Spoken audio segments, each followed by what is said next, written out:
Buenas tardes, profesor. Mucho gusto. Mi nombre es Mariluz Acosta, mi compañera Aura Milena Torres Benavides.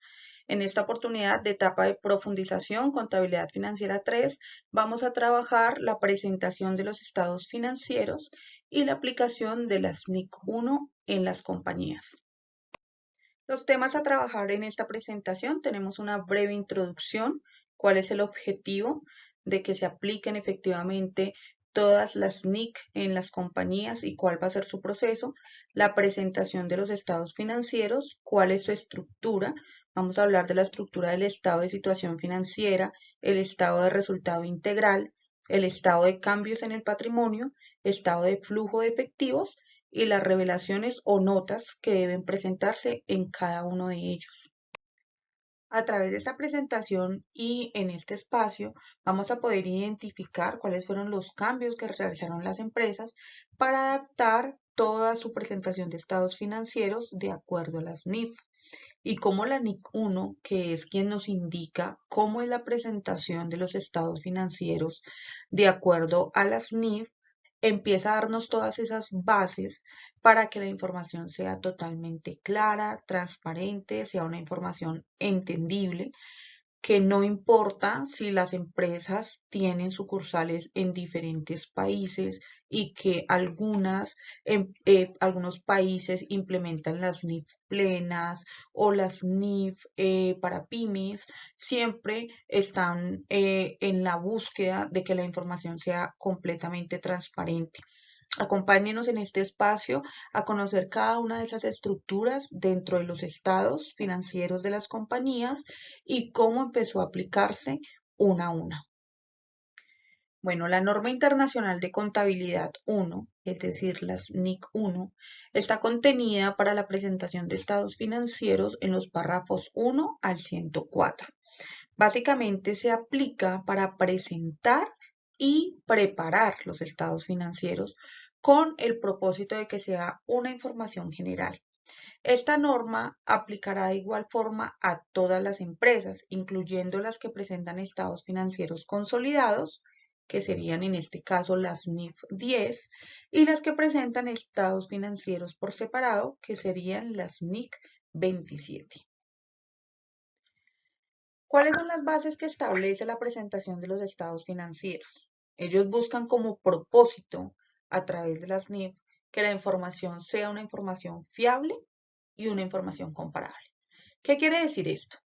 En palabras cotidianas, lo que quiere decir es que si tal vez una empresa desea hacer algún tipo de vínculo con otra empresa diferente y desea conocer cuál es su estructura o cómo está determinado su estado financiero, pues esta información se pueda comparar y pueda tener una relevancia en el momento de hacer algún tipo de ajuste o en el momento de querer hacer algún tipo de alianza entre empresas. Por eso es que se busca con este propósito de la implementación de las NIF, que la información sea transparente, que la información sea clara, que la información sea confiable. Y a través de los estados financieros, lo que se busca es conocer la situación financiera de una empresa, básicamente, cómo está su utilidad, cómo está su flujo de efectivo, cuál es la gestión que se está realizando dentro de la misma, si una empresa, en este caso que les indicaba anteriormente, es una buena alternativa de negocio o pues sus estados financieros reflejan que efectivamente no lo es. Esta es la idea de ese efecto razonable en sus transacciones, cómo a través de los estados financieros se va evidenciando y se va verificando que una compañía es rentable o no lo es.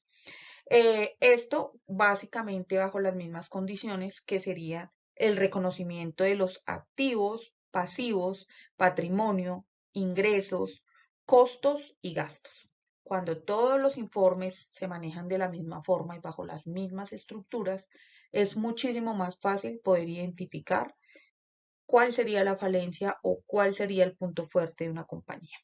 Adicionalmente, se deben realizar las declaraciones explícitas y sin reservas en las revelaciones o las notas que debe tener cada uno de estos estados, en donde básicamente lo que se hace es identificar si hay algún tipo de partida o hay algún tipo de aclaración que se deba hacer de acuerdo a los estados financieros que se están presentando. Esto señalando el cumplimiento con las NIF para pymes que les sean aplicables.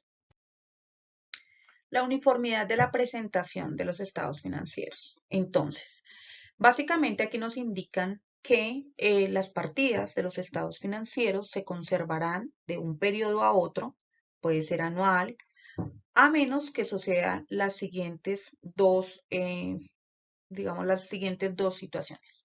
Primero, que surja un cambio de la naturaleza de las actividades de la compañía o en la revisión de sus estados financieros, se determine que sería más apropiado otra presentación u otra clasificación según lo establecido en las políticas de corrección de errores, cambios en políticas y estimados contables bajo las NIF para las pymes. ¿Cuál es la segunda opción? Una norma o interpretación que requiera un cambio en esa presentación. Cualquier reclasificación o modificación que se efectúe en la presentación de los estados financieros del año corriente implicará en la modificación de la presentación de los estados financieros del año anterior para efectos comparativos. Es decir, si yo hago algún tipo de ajuste para el año actual, debo también hacerlo para el año anterior. Esto con el fin de que la información sea toda bajo la misma estructura. Esta situación deberá ser revelada en los estados financieros, indicando los elementos que han sido reclasificados. Es allí por eso que es tan importante tener las notas, porque si claramente se hizo un ajuste, pues la persona que lea e interprete estos estados financieros debe conocer si está unificada y hay una uniformidad en cada uno de estas presentaciones. Como lo indicaba anteriormente, la información debe tener una comparabilidad, ¿sí? Si hacemos algún tipo de ajuste en el periodo actual, debemos ir al periodo anterior y realizar ese mismo ajuste. Al igual, eso debe quedar todo explícito dentro de las notas de los estados financieros. ¿Qué nos dice básicamente la comparabilidad? Los estados financieros se presentan en forma comparativa respecto del periodo anterior. De igual forma, la comparación se debe incluir en la información de tipo descriptivo y narrativo, siempre que sea relevante para la adecuada comprensión de los estados financieros del periodo corriente. La información comparativa deberá contener como mínimo 2 periodos consecutivos, es decir, si realizamos ajustes en uno, debemos ir y realizar esos mismos ajustes en el anterior. Así estaríamos cumpliendo con lo que nos indican que 2 periodos consecutivos tendrían ese tipo de ajuste. ¿Esto cómo se hace? Pues a través de los cambios que se van efectuando en las relevaciones o notas y así como en la naturaleza de los ajustes que se deben empezar a efectuar. Nos indican acá básicamente que cuando se modifica la presentación o clasificación de las partidas en los estados financieros, deberá realizarse la reclasificación o clasificación de las partidas, ¿sí? Y así esto va a tener una comparativa en su naturaleza, valor y razón de la reclasificación. ¿Qué aspectos se deben tener en cuenta para elaborar los estados financieros? Como lo nombraba anteriormente, es importante tener claro qué son los activos, los pasivos y el patrimonio, que son básicos para la presentación del balance general o el estado de situación financiera, y los ingresos, costos y gastos que componen el estado de resultados.